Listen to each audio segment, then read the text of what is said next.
Welcome to Kadampa podcasts. These podcasts offer practical solutions to daily challenges and help guide us to a happier and more peaceful state of mind. In each episode, you will find an extract from a teaching given by one of various Kadampa Buddhist teachers worldwide. All these teachings are inspired by the profound wisdom of Venerable Geshe Khalsang Gyatso Rinpoche, a Buddhist master for our time. We hope you enjoy listening.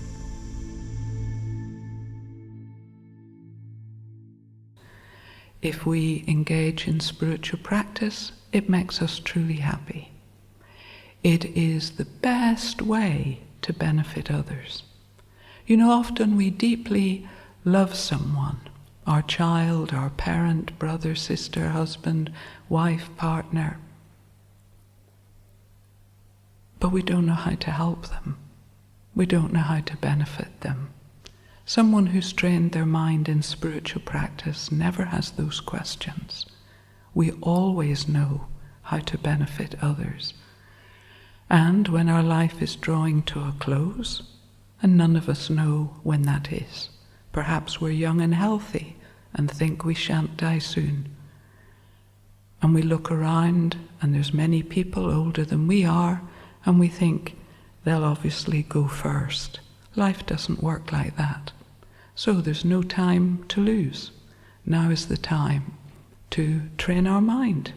Now is the time to engage in spiritual practice. It will make our life happy, meaningful, beneficial to others. And the most wonderful thing, all the spiritual practices we learn through the kindness of modern Kadampa Buddhism, we just integrate with busy modern life. Whatever our profession, we train our mind at the same time. Whatever our family circumstances, we train our mind at the same time. We just train our mind through the cut and thrust of busy daily modern life. So it's wonderful. It's not like we stop our life and engage in spiritual practice. Spiritual practice and our life become unified. We just live normal, modern, busy life. We unify it with the techniques we're learning from Buddha's heart every week, and our life becomes busy, modern, happy life. Busy, modern, happy and meaningful life. It's a new life, actually, even though our job and our family circumstances remain the same. So it's a delight to share these teachings. And so far, we've learned, because we're following the chapter in the book, How to Transform Your Life, A Blissful Journey, by our teacher and founder, Venerable Geshe Khalsang Gyatso Rinpoche. He's writing this for us, busy people of the modern world who want straightforward, clear, practical instructions that turn our life into a happy, meaningful life. So he's written this text from his own experience for our benefit. And so far in this chapter, we have covered the following practices. We have covered sense of shame, consideration for others, non-attachment, non-hatred, and last week and tonight we're focusing on non-ignorance.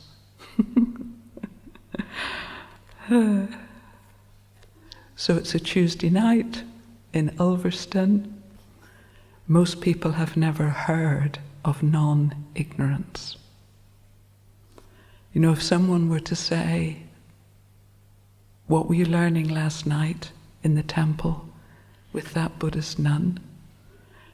And that's if you're courageous enough to tell anybody where you've been. And you say, "Oh, it was great. We learned about non-ignorance." It sort of sounds like, what is that? non-ignorance. So as we learnt last week, this non-ignorance is a wisdom.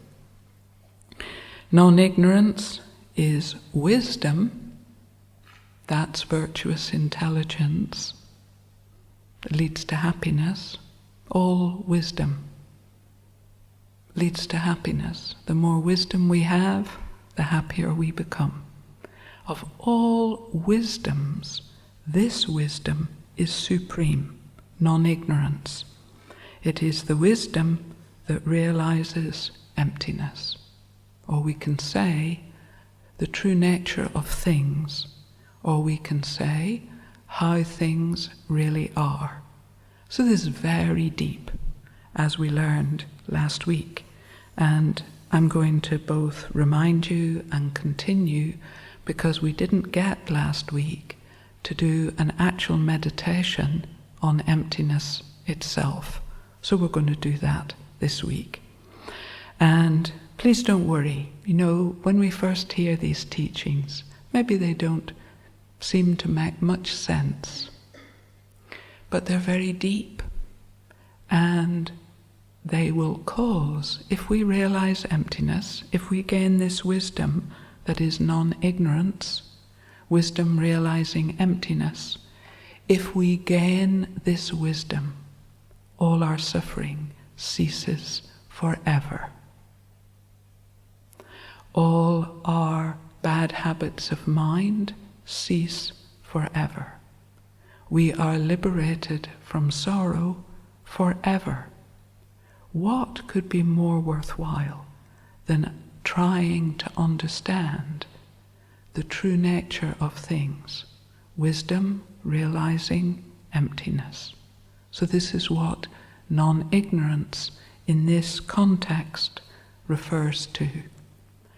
So, in summary, we're learning tonight about a very precious spiritual practice, practicing non-ignorance.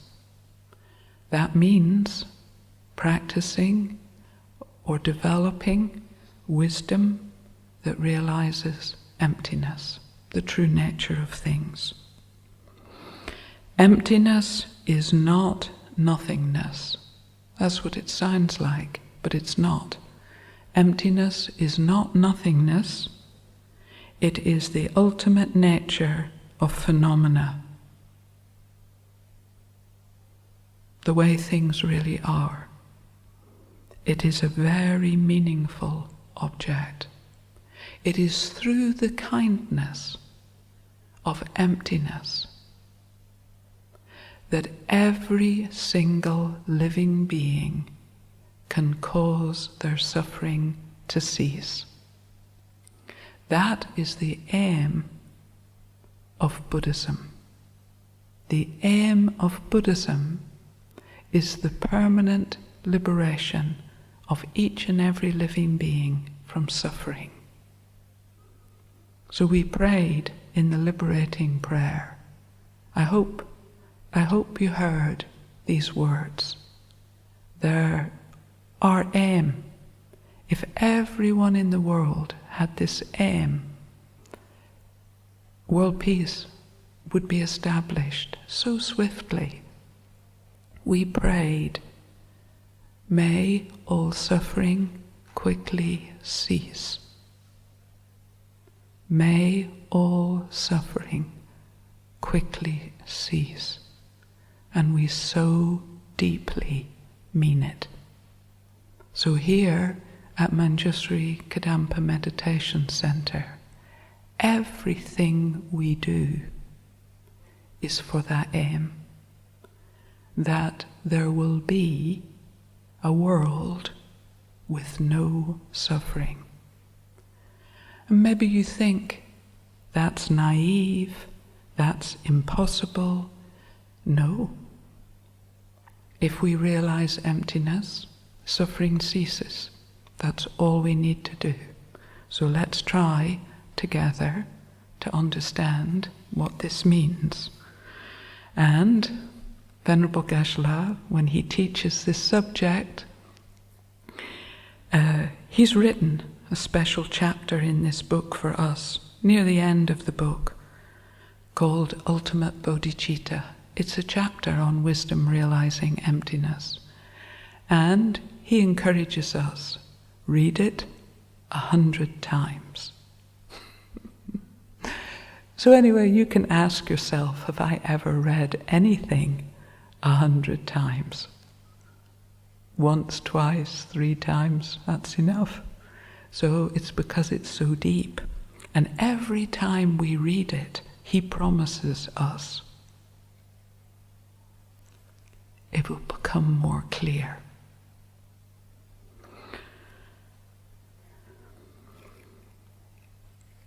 So I'll just remind you.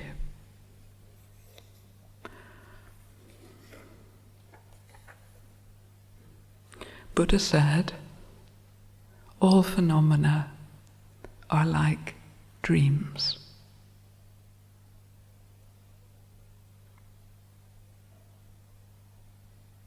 What does that mean?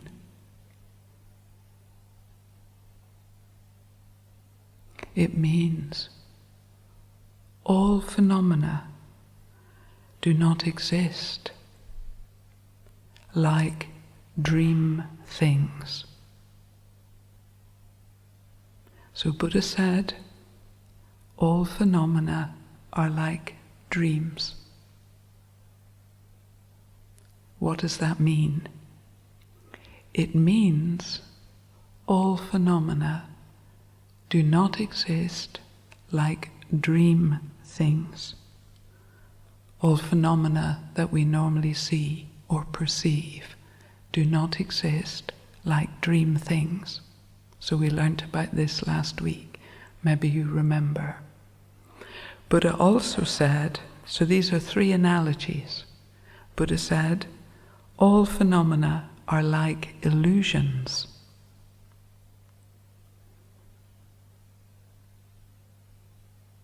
What does that mean?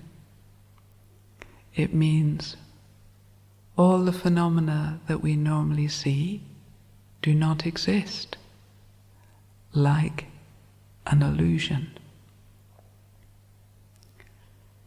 Or all phenomena are like a mirage. Have you ever seen a mirage? So what does that mean? All phenomena are like a mirage.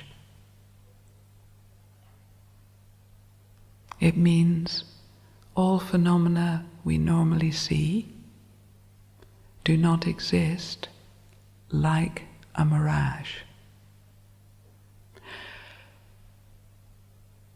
So I don't know if you've ever, for example, seen a black mark on a wall. So say you're staying in a bed in a guest house or a hotel or someone else's house, a bed you're not familiar with, and on the wall you see a spider. If you've stayed in tropical countries, this is even more alarming. Maybe, a big spider. And you're like, the lights dim, and you go, I think that's a spider. It's huge. And then, you used to get a flashlight or a torch. These days you just lift your phone and you point it, and it's a black mark on the wall.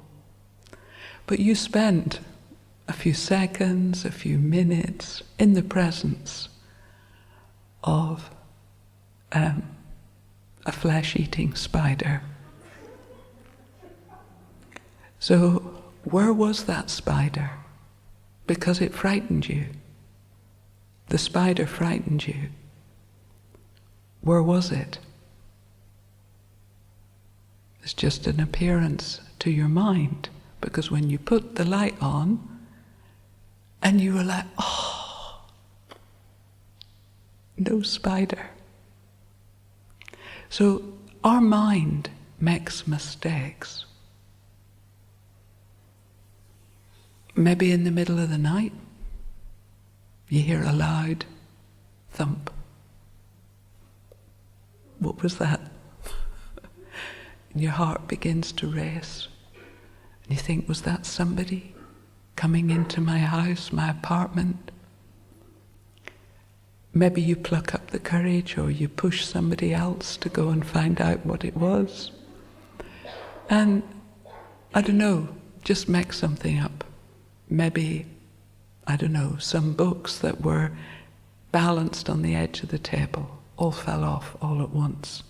And you're like, oh, there's nobody there. So where was that intruder that caused your heart to race, a little bit sweating, pushed somebody else to go and see what was happening? They were literally a figment of your imagination. There was no intruder there. Please collect these experiences. They're very beneficial. So I have a favourite one. I haven't time to tell you, but I'm going to anyway. Many years ago, I was walking up a hill in Buxton, in Derbyshire. And at the top of the hill, there's a huge cross. It's maybe 20, 30 feet tall. And at the bottom of the cross was 2 nuns kneeling. And I was like, that's amazing. And they were dressed completely in white. And I thought, Mother Teresa, they must be Franciscan nuns. And as I walked up the hill towards them, to where the cross was at the top, and they were kneeling in prayer at the bottom of the cross. This sounds quite Christian for a Buddhist teaching. And I thought in my mind, this is very interesting.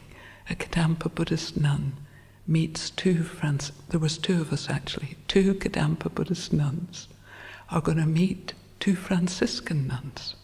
I hope we have a nice conversation.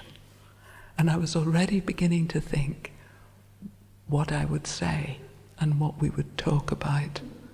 So anyway, cut a very long story short, I got up closer, and they were 2 anoraks. 2, I don't know, is that the right word? Anorak, like jacket with hoods. And the hoods had been placed on a little metal railing round the bottom of the cross, which had spikes on it, like a Victorian metal railing. So somebody had put 2 white jackets on the hooks of this fence, so that they were like a person kneeling. They were that high. And 2 people nearby were sitting having a picnic without their jackets, because their jackets were like bent like that.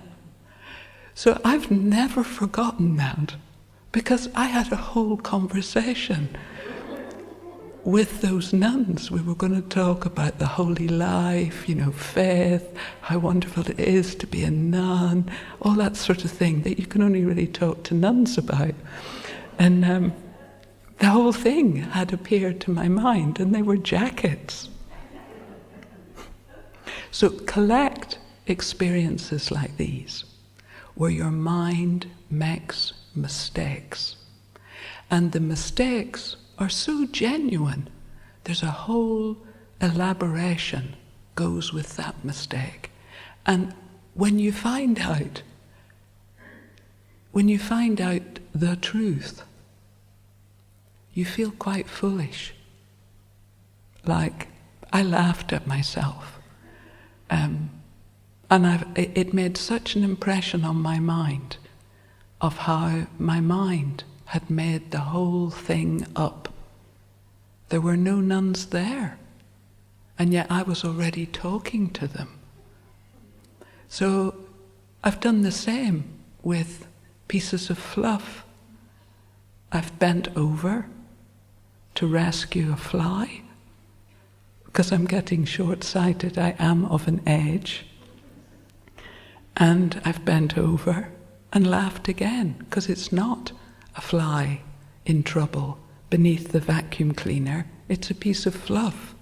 So I bend down to like rescue a piece of fluff. So anyway, you will have your own stories, perhaps you can share them with each other later. But the point is, our mind can be mistaken. That's the point. And Buddha is telling us about a huge mistake. Huge. It's happening all the time. But we don't understand. Buddha is saying that the things we normally see, so this is Venerable Geshe-la's extraordinary expression, the things we normally see do not exist.